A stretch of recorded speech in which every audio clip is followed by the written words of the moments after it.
Oh, hi wrestling fans! Thanks for clicking today's Reddit Rose report. Let's hope we've got some, always got some weird stuff going on. William Regal stated on Twitter that he's been receiving death threats, not death threats, with two teenagers who's accused him of child abuse. Says faceless keyboard warriors are individuals, but how do you describe someone who puts a profile pic on his account and then gives you abuse? Bless, Regal wrote. And he continues, he says, I'm used to abuse and death threats, but that has to be stopped. WWE's released the following video promoting Cena's Saturday, this Saturday on Vortex on the CW network, starting at 8:30 a.m. Please make a note of it. I don't know what the deal is with somebody with the child abuse thing with Regal. I don't. It's more silliness. Here, get off. There, I got Max up on a desk. November 5th, episode of Raw had 258,000 households watching it later on DVR or on tape delay if you still have a VCR. November 12th had 340,000 houses doing that. It looks like WWE diva Eve Torres and Rey Mysterio, they're going to be missing the TLC ladder match pay-per-view. Yeah, that's me talking. And my breath. Anyway, Eve is banged up, but Rey, he's given some time off to deal with some personal matters, so I don't know what that means. Let's not be banged up, huh? Anyway, the unofficial estimate from a few people close to CM Punk is that he's going to be out of action for around 3 weeks, but a more solid time frame is going to be expected to be released within a few days. So Punk's recuperation time will depend on how well he progresses while rehabbing his knee and, from that being operated on. As noted before, old Punk's WWE title match against The Rock at the Royal Rumble is not in jeopardy, so we don't have to get excited about that. Punk's knee problems has noticeably been going on for a lot of recent matches, I guess, but most part he worked through it without any outward signs of the problem. And in storylines, WWE's blaming the injury on Ryback, putting Punk through the table at Monday's Raw. Word is that the table spot was done in case he needed time off, which he did. So that was written into it, so he could be out of there for a while. But like I said, when he got up from that table, before he got slammed through it, I think his knee locked up then, and that's kind of what's been happening. And WWE diva Layla is now sporting a bit of a new look. Don't tell nobody she got her hair colored, that's all. Tonight's live episode of TNA Impact is going to be featuring a 6-man tag match with Dangerous, Kazarian, and Rude taking on Hardy, Storms, and Styles. Other matches is going to be OCD. I got OCD, I think. DOC, Department of Corrections. There. DOC taking on Kurt Angle, and Devon taking on Samoa Joe for the TNA television title. And Jesse Sorensen, remember him? He tweeted the following yesterday. He said, 10 months ago, I broke my neck and was paralyzed. Today, I'm happy, healthy, stronger than ever. Great. I was a vicious downwards kick, that he got outside the ring on that, if you remember it. Anyway, a group of Monterrey, Mexico called Candidos met with Hulk Hogan, Eric Bischoff, Dixie Carter on November 29th, Impact tapings. And Roberto Ferraro of the group made a huge offer to Hogan for him to wrestle one of the upcoming matches in Mexico.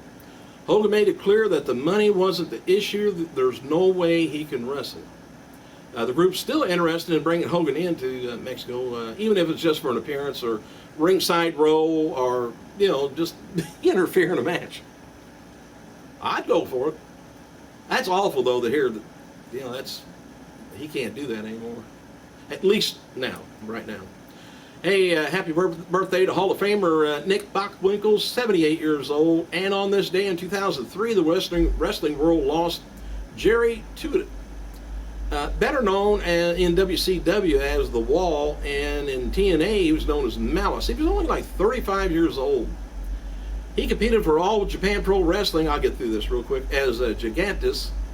And it was on one of those tours that Tuit was found dead in a Tokyo hotel room by his fellow wrestler Nosawa and Laparca. He was rushed to the hospital, but he was pronounced dead on arrival of a heart attack. Cause was uncertain, but Tuit's history of drug abuse is likely to have been a factor in it.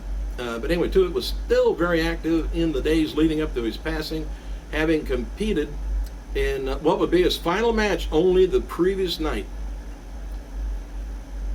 I hate hearing that, how wrestlers, their bodies get so savagely beat up, and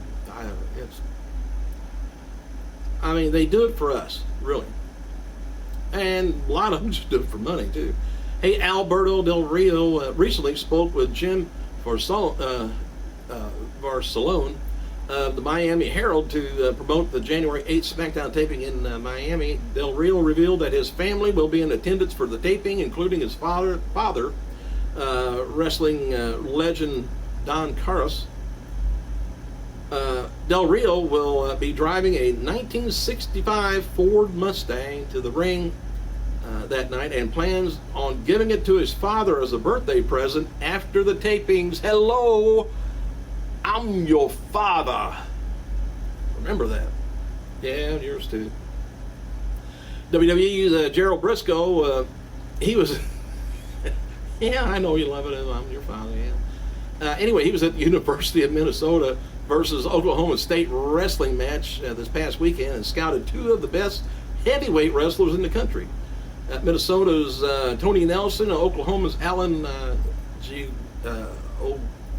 Ogava, something like that.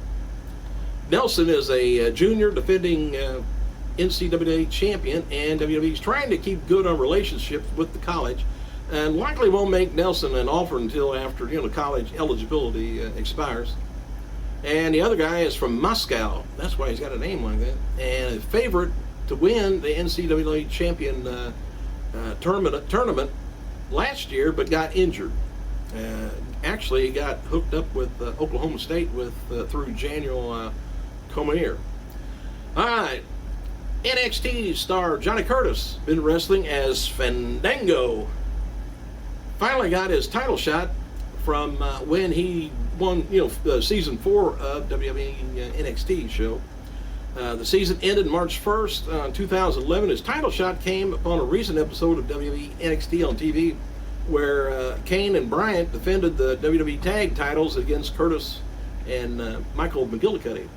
Curtis was actually supposed to get the title shot in his NXT Pro, but I don't know. R-Truth was his pro then. It was actually explained by Jim Ross that the match against Team Hell No was Curtis getting the title shot from 2011. It took him a year, but he got the shot. Not a single shot, though. And WWE was going to be taping 3 more episodes of NXT at Full Sail University, Winter Park, Florida, and appearing will be Kevin Nash, Wade Barrett, Seth Rollins, Reigns, Ambrose, and some others. As it's expected that Rollins will drop the title in NXT at the tapings because he's on the main event now on TV, on Raw, SmackDown, all the shows. Former NXT diva Raquel Diaz, Shaw Guerrero, or Vicky's daughter, whatever you want to call it, who was released earlier this year after some reported personal issues, is back on Twitter. She says she would like to return to WWE one day, but has some things to accomplish, like college. She tweeted, "Hi everyone, I'm back." Didn't know she was gone. She says, "I got a whole new life, feeling amazing, want to reconnect, catch up, tweet me. I definitely want to return to WWE, but I have a couple of things to accomplish. My life is in God's hand right now. I'm dancing and off to college." I hadn't heard of people skipping, but not dancing to college. And as noted, WWE going to be returning to Syracuse, New York, March 3rd, 2013 for a Raw event. Pre-sale goes on this morning. Password is CM Punk, by the way. Big Boss Man gets the superstar spotlight on WWE website today. Mick Foley recently filmed a segment for I Am Santa documentary by Tommy Avalone. The movie looks at a year in the life of 5 men who portray Santas in various times, I guess.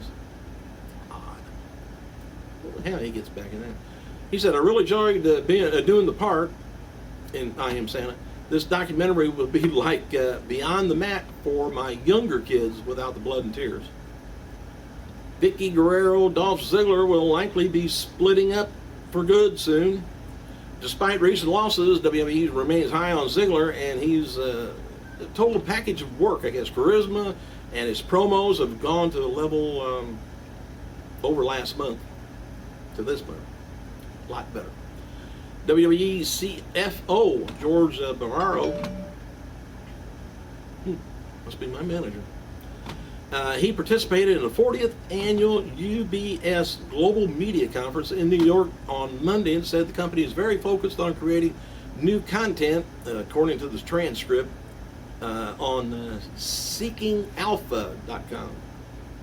So anyway, he's talking about the CW network is up 50% over what it replaced, and the main event on Ion is up 15% of what it replaced, whatever it was. All right. Oh, and Barros also talked about 5 major deals that WWE is going to be coming up for renewal over the next few years, and one that he's confident about is Raw on USA, of course, SmackDown on Sci-Fi, Sky B, not sure what that is, in the UK, and Taja TV in India and Mattel. They're going to keep working with. Barros also discussed the WWE Network, but didn't really set up anything new from what we've already heard and what I've already told you. The feeling is that too much potential for the network not to keep pushing it. So WWE believes the payoff could be large and give it up on it, or not to give up on it, and continue to push. So they may get somebody else to spend their money on it, but I think WWE might want to keep the money in their pocket on that. I just can't see it. XFL, hello. 3 members of Drew, three members. 3MB member, Drew McIntyre, he's going to be making his way back to the ring on Friday's SmackDown. He tweeted, "This Friday is my ring return, and a reminder to all, we are music, but I am violent." My manager. WWE is officially announcing R-Truth taking on Antonio Cesaro with the U.S. title on the line at this month's TLC. November 28th episode of the main event with John Cena taking on Damian Sandow did a 0.8 rating with a 1.25 million viewers. This dog is nuts. This is up from the 1.2 million viewers that it did last week before Ziggler took on The Miz. I guess, I don't know what he wants, but I guess I gotta go.